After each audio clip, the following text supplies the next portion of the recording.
আমার শখের মানুষটাকে যে পাবে সে অনেক ভাগ্যবান।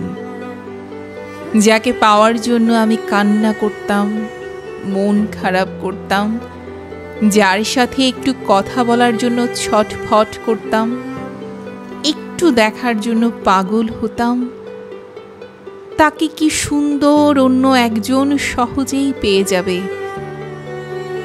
অন্য কেউ তাকে ছুঁয়ে দেখবে, তার হাত ধরবে, তাকে জড়িয়ে ধরবে। অন্যদিকে আমি তার স্মৃতি নিয়ে থাকব। হ্যাঁ, তাকে ছাড়া হয়তো মরে যাব না, কিন্তু কখনো ভালো থাকতে পারবো না। আর এই সব কিছু দেখা তো মৃত্যুর থেকেও যন্ত্রণাদায়ক।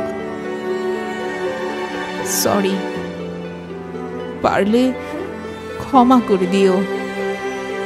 তোমাকে অনেক জ্বালিয়েছি, সব সময় বিরক্ত করেছি, আর বিরক্ত করব না। ভালো থেকো প্রিয়।